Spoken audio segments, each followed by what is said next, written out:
Never done drugs in my life. Sell a lot of it, transport a lot of it. It is what it is. All right, Coyote. Coyote, where'd you grow up? Where are you from originally? I'm from 440 36 in St. John in Brooklyn, You're from Brooklyn. New York. What was your family like? Well, my mother, I'm an only child. My mother was a cardiologist. My dad was an oceanographer. At the time I was 11 years old, I was already in 35 countries because of my dad and my mother. My mother, she was one of 14 surgeons back in 1980 who put a pig heart in a human, and he lived for 6 months. And my parents did not give a flying fuck what I did. And they put me in a boys' academy in Oxford, England, a naval academy. And I ran away with these bunch of these English kids and hopped trains. And that's how I learned how to hop trains and listen to punk music. And then my aunt, she owned CBGB's back home in New York. And ever since then, when I got out of the Navy, I was EOD, LTJG, Lieutenant Junior Grade officer. I got shot in my neck right here, and it came out my face. And they want me on all these drugs and shit, and I was like, no. I hop trains for my PTSD and meditation, and I love it. And I've been doing it for 30 years, and I got 5 kids. I raised them. I took them on trains. I got 2 sets of twins, Malachi, Jericho, Gag, Evan Engaged. My daughter, she's a professional boxer, Izzy. You have an interesting family. Yeah, my mother's from Barcelona, my dad's from Italy. So you think were you an only child? Yeah, I'm the only child. My mother had to sign a waiver for me to go in the Navy. Do you think, it sounds like your parents were serious professionals in their field. Yes, and my mother did not give a fuck what I did, or my dad didn't give a fuck what I did. They just like, look, just imagine you have a rope around your neck, a noose. You fuck up and hang yourself. Don't call on us. So I did what I did. I was free. Do you think I didn't have no rules. Do you think having a set of parents that were maybe a little more involved in your life would have been better? Accepting of my life, the way I wanted to live, yeah. I loved them. I still love them today, but they ain't here, but I love them. So how far did you go in school? Oh, I graduated. I went to college. Oh, you did? Yeah, I graduated in business. But what is it about train hopping that draws you? Train hopping, it's free, man. Like, when them breaks hit, it's like music.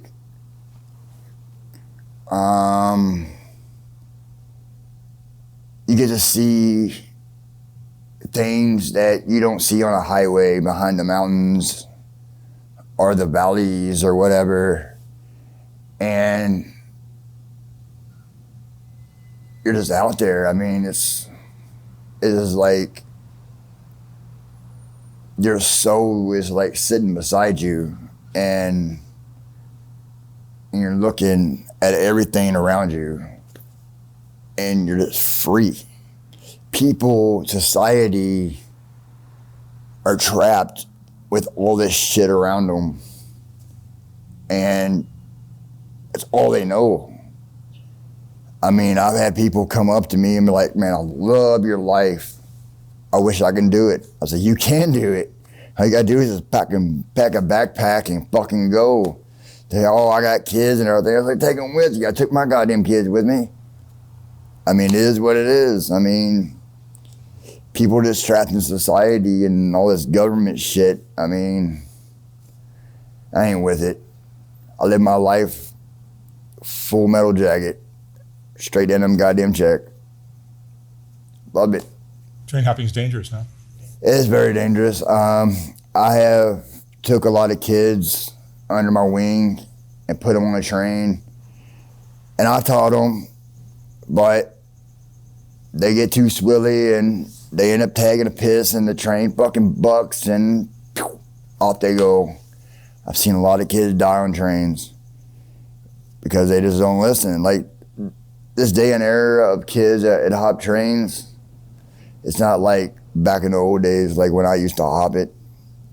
We used to just get swilly, sit down, and we had to take a piss. We hold on to the fucking the rail, you know, and take a fucking piss, but or hang our asses off the side of the box car or the grainer or whatever and take a shit, you know. But these kids today, they just want to fucking be ignorant and think they're fucking cool because they want to step on the knuckle or run across it or whatever. They don't have no clue. They think because they hop one train, they're train hoppers, you know. So my partner, Crazy, I'm going to teach her the right way, how to hop trains, the proper way, and how to do shit the old school way, and how to read numbers on the side of the electric boxes and shit. Because the numbers on the electric box will tell you where you're at. That's the way the railroad is. Because like A is 1, B is 2, you know, C is 3. I mean, just on down the alphabet. And you see it and you mark it down. It's like, okay, this is where I'm at. Now, all these day and age, they have crew changes and these cell phones. I hate cell phones. I will never have a cell phone. And they get on there and they look up where they're at and everything. No, you got to remember.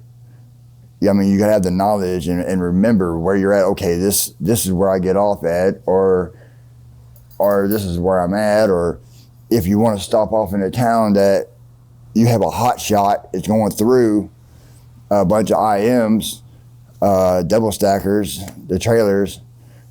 You put a rope on the side of the air brake and you pull it out and it sends a message up to the head and it stops the train and you hop off and it goes. I mean, it's easy. These kids today don't have a fucking clue of what's going on. Do you end up going places that you didn't plan on going to? Because there's towns that I was hesitated about going to, like a bunch of redneck ass towns, but I was like, you know what, fuck it. What I have to lose, you know? You've been to every state? I've been to every state. I went to 35 countries time I was 11 years old, and then when I went in the Navy, I went to other countries, and I love it. I went all over Europe with these fucking English kids hopping freight trains. I mean, loved it. What have you learned about people from all your travels? Well, I tell you this. I work and travel, but when I can't work, I will fly a sign. And out of all the races, they kick down money. The black people and the Mexicans kick it most. White people, they don't do it. They just look at you and frown. But you know, it is what it is, and they don't know their history and what their ancestors did back in the Depression days, because they hopped freight trains and they brought money back. And a hobo means help other brothers out or homeward bound, and they worked and brought money back. A tramp will travel but not work. And a bum, a home bum, is what you see out here. Or any city, it stays in one town and bums change and won't travel or not work or anything. So I'm proud to call myself a hobo. How do you support yourself? Panhandling? No, I work and travel. And when I can't work, What does that mean? I'll find a job and I'll work for like a week or two and get money up and go to my next spot. Oh, I see. And I hate asking people for money, but when I can't find a job, I will fly a fucking sign. Like, I'll rustle your mother-in-law for fried chicken or smack her for 10, you know? But it's the thing is like, this world today, it's the same as it was back then. It's just repeating itself. And this era today is like all freaking out about shit. But hey, this shit happened years ago, man. I'm 52 years old and I'm gonna ride these goddamn rails until I die. Bottom line. What's your biggest fear? My greatest fear? My greatest fear, I don't have no fear. I've been in combat. I did 4 tours in Iraq. And I did a tour in Congo. That, when I was young, that creeped the shit out of me. I would rather do more tours, deployments to Iraq, and then what I did in Congo. Why is And that? I will not talk about Congo. You don't wanna I talk cannot talk about Congo. But Congo scared the living shit out of me. The fucking gorillas. Do you think you're just not cut out for a more conventional lifestyle? I am who I am, and if nobody accepts me for who I am, fuck them. You pay taxes? Fuck no. Why? Hey, there's constitutional right. It says we don't have to pay taxes. The only way we pay taxes is because of the Treasury Department. Every time they print money, we had to pay that shit back. It don't matter if we pay all of our fucking debts off to all these countries, we still had to pay taxes because every time they borrow money, we had to pay that shit back. The American people. Do you think as a teenager you had dreams of doing something similar to this? Yeah. You never dreamed about doing anything else? Because I went down to the railroad tracks one time when I was 11 years old. I don't know, 13 years old. And I met this old hobo. Man, he's just sitting there and he's just telling me his fucking life. And I was like, man, I want to do this. So then I was like, you know what? I'm going to do it. And then after that, I went to that boys' academy in England, or in Oxford, that Naval Academy, and met them kids. And man, I was like, whew. I learned at a young age what to do and what not to do. And if it wasn't for them kids, I would ever hop freight trains. Or that hobo that I met. His name was Hobo Jim. You could look him up. He's a very famous man. But I think he's dead by now. What are your kids doing now? My kids are back, well, Malachi and Jericho, they're in Barcelona where my mother was born and raised. They're going to college. Gavin and Gage is in Florence where my dad was born and raised. They're going to college. My daughter, Izzy, she's a professional boxer and she's going to the University of Miami.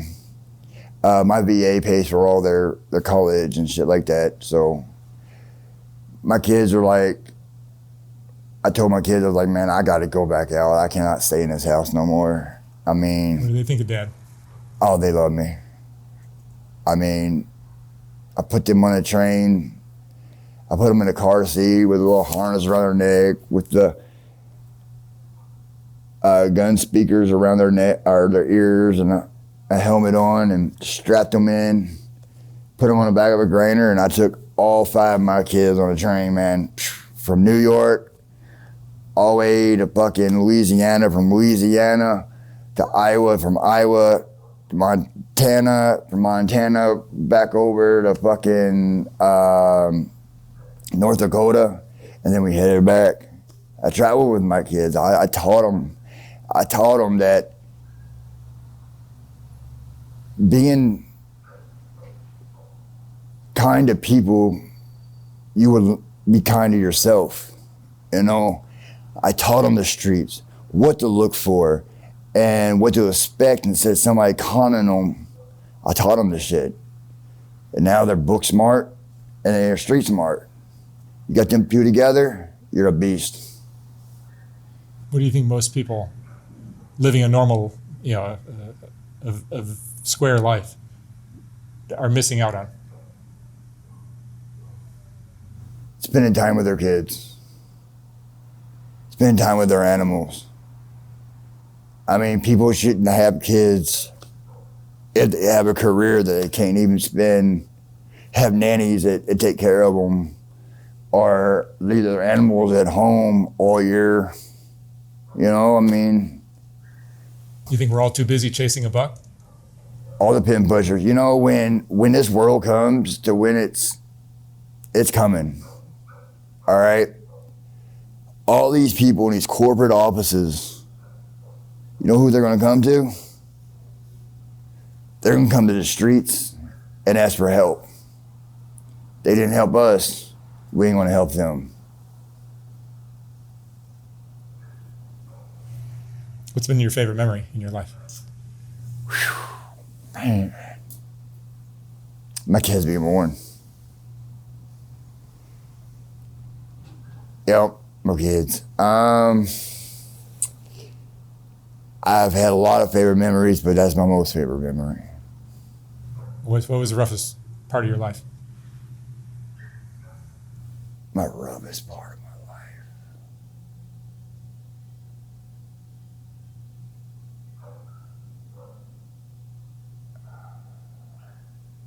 Congo.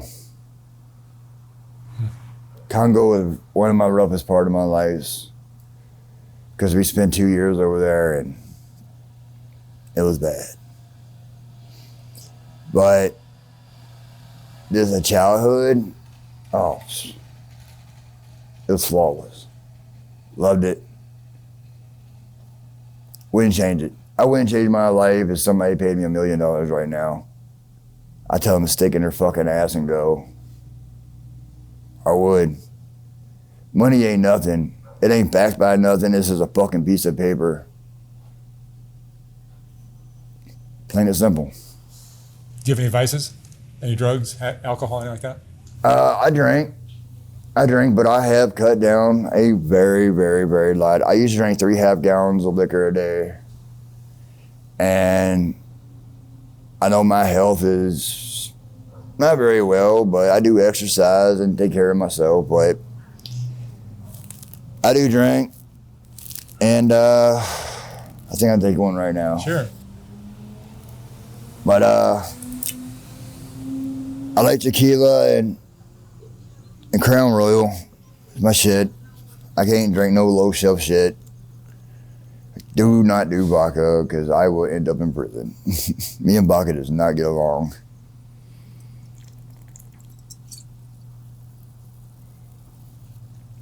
Cheers to the world. Take one. Space bags, still burn out on them. A space bag is a box of wine.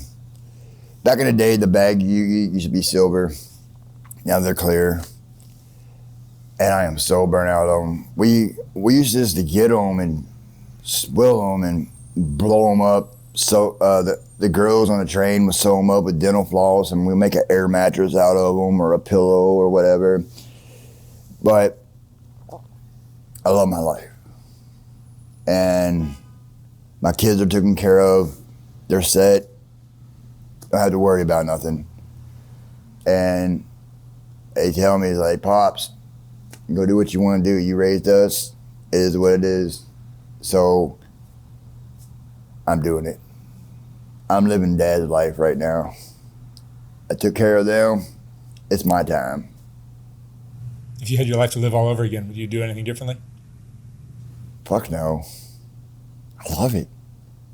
What is there not to love about freight trains? You want to go on a train with me? So you've traveled around Europe the same way you travel in the U.S.? Yeah. How is it different in the U.S., in Europe? I like Europe better.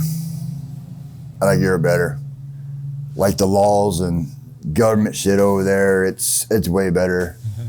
Here, their fingers are in their assholes and they just want to make fucking money. I mean, every time you buy something or whatever you fucking do, you're just lining the government's fucking pocket. They're so fucking corrupt. I mean, I just wish they would wipe them out. You know, it's actually the American people's fault because the president we fucking have now, but I don't do politics or religion.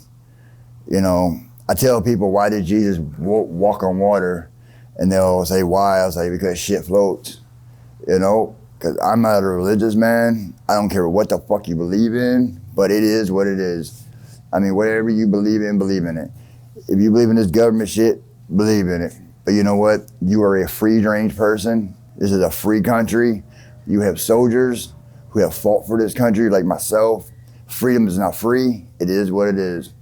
Live your fucking life. Do not be under these people's fingers. What do you think the United States' biggest problem is? Our government. Government? Our government. Fucking yeah, our government. I mean, look, you got veterans on the streets. A veteran shouldn't be on a goddamn street. He should never go hungry. He should be the first one in line. But our government won't take care of us. They want to send, you know, Uncle Sam, that man on that sign for the military, said, hey, we need you. You know, he was a meat packer. That man was actually a meat packer. That was a real guy. So my philosophy of shit is that they pack us out as meat and bring us back as meat. And the definition, you never leave a brother behind, means if you see your fellow soldier behind, your brother beside you, I don't give a fuck if it's his fingernail. I don't give a fuck if it's his nutsack. You put that shit in your pocket, you bring it back home. You never leave a brother behind. That's the definition. And the thing is like, I am so tired of this goddamn country. I know I served it. And if anything ever happened, I would do it again. But the thing is I'm ready to get the fuck out of this country. Because shit is getting fucking crazy. Coyote, what would you say is the most important lesson you've learned in your life? Respect. Respect. Respect for others who give respect. You know,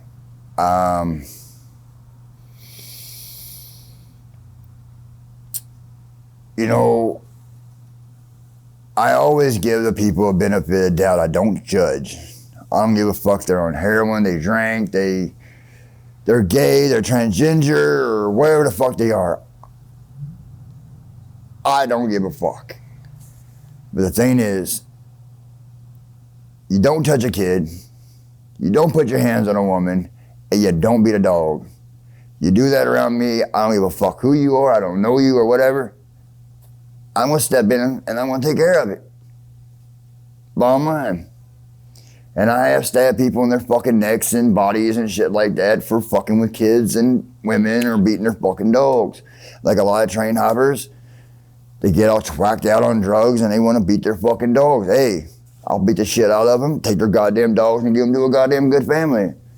I mean, like, I transported this one lady, it was getting beat by her husband with a newborn on a train.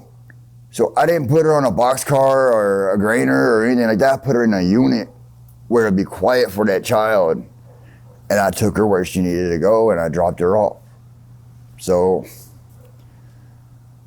you know, a lot of people look at me like I'm crazy because of my tattoos on my face, but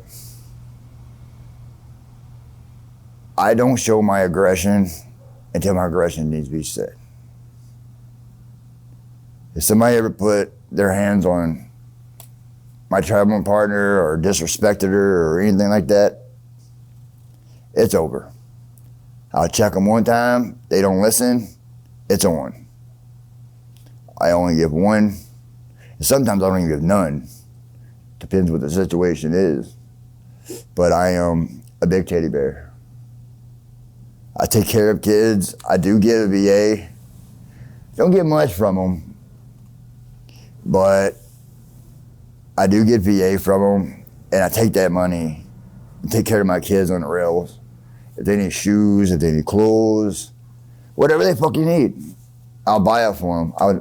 I've gave a couple of them some money, but I've always buy it to make sure that they fucking get it. But I take care of my family on these rails. There's probably over, there's probably over 30,000 kids at hot freight trains because, you know, they don't want to live at home with their families. I mean, like, their dads might be creepos or they don't like the rules of mommy and daddy's house or mommy and daddy's too strict, but they just want to be themselves and be free. I mean, they found their path and they want to take it and live the life. And then later on in life, when they get older, if they make it to older, live fast, die young. But but the thing is like,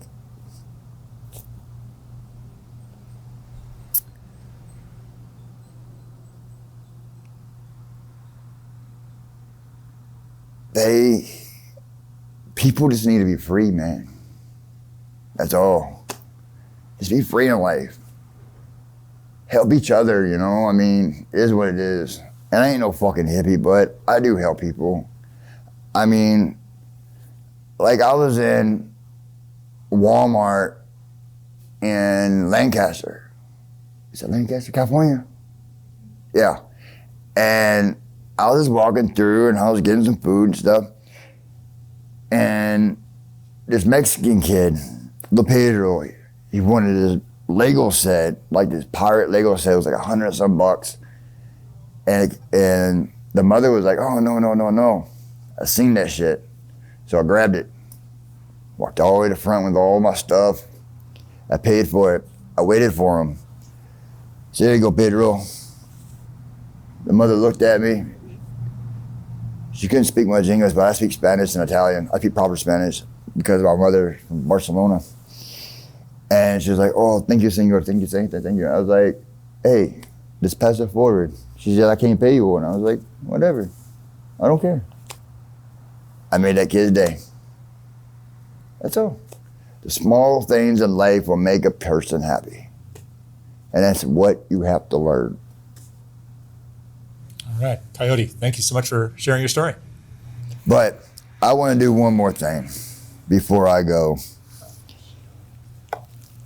I stole a yacht back home in New York. And this goddamn bracelet. Your ankle bracelet? Is driving me fucking nuts. I know I'm going to be wanted. I don't care. I'm an outlaw. So this is what I'm going to do.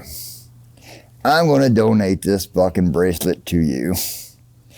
And I hope you keep your knife sharp, woman.